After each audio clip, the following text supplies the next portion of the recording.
Ang grupong anino nga ba na nagpalaya dito kay Gabo sa kulungan ang siyang magiging dahilan para mailigtas ang buhay ng ama nitong si Gabo, na kung saan ang una niyang misyon ay itong si Mr. Sapra na siyang punteriya din ngayon nila Sap, na siyang magiging dahilan sa muling pagkukrus ng dalawa. Dahil nga sa nangyari dito sa ama nitong si Gabo na kagagawan nitong si Django, ay hindi mapakali ngayon ang ating bida kasama ng kanyang mga kaibigan para magawa ng paraan na masolusyonan ang kanilang pangangailangan sa ospital, lalong-lalo na ang pinansyal. Kaya naman samot-saring racket ang pinasok ng mga ito, ngunit hindi sila pinalad hanggang sa muling mag-cross ang landas nitong si Gabo at ang mga dati niyang kasama sa kulungan, at sa pagkakataon na ito ay tuluyan silang kinorner, lalong-lalo na itong si Gabo. At nagulat itong si Gabo dahil hinarap siya sa isang taong kilalang kilala niya na nakasama din niya sa kulungan, at nagulat na lamang itong si Gabo nang sabihin nito na sila ang naging dahilan bakit nakalaya itong si Gabo, na naging kasagutan din sa kanyang mga katanungan.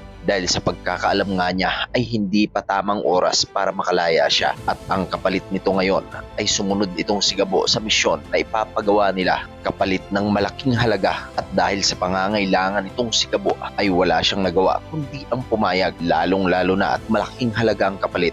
Kaya naman agad niyang pinulong ang kanyang mga kaibigan para pagplanuhan itong si Mr. Sapra kung paano nila huhulihin ito at makuha ang malaking halaga. Ngunit walang kamalay-malay itong si Gabo na ang taong ito ay siya ding misyon nitong si Sam na malaking proyekto para sa kanya, at hindi rin ito makakapayag na hindi niya mahuli sa operasyon na to itong si Mr. Sapra. Hanggang sa pagdating nila sa lugar kung saan nila huhulihin ang taong ito ay dito muling nag-cross ang landas nitong si Sam at nitong si Gabo, na siyang kinumpronta naman nitong si Sam dahil sa ginawa nitong panghahalik sa kanya. Ngunit sa pagkakataon na ito ay nangatwiran itong si Gabo at muntika na siyang napuan ng sampal nitong si Sam. Mabuti na lang ay alerto ang ating bida at hindi siya nagtagumpay sa gusto niyang gawin dito kay Gabo, hanggang sa dito na nagkaroon ng matinding tensyon dahil makita nitong si Sam ang kanyang target ay agad niyang tinutukan ito ng armas. Ngunit sa halip na sumuko ito ay pumalag ito sa ginawa ng dalaga, kaya naman dito na umalingaw-ngaw ang sunod-sunod na putok ng baril. Kaya naman itong sila Gabo ay agad na rin kumilos para mahuli at manakip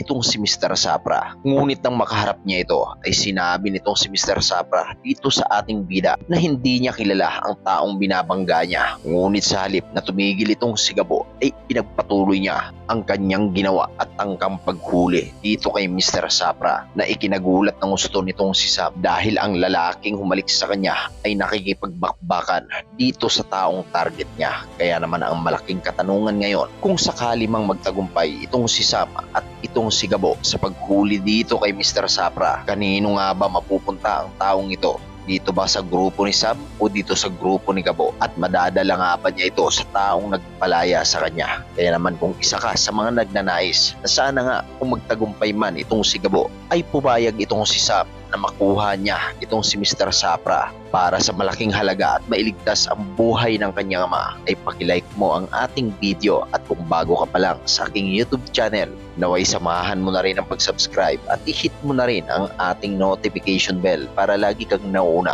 sa mga pinakasariwang kaganapan sa teleseryeng ito. Maraming salamat po sa inyong panonood.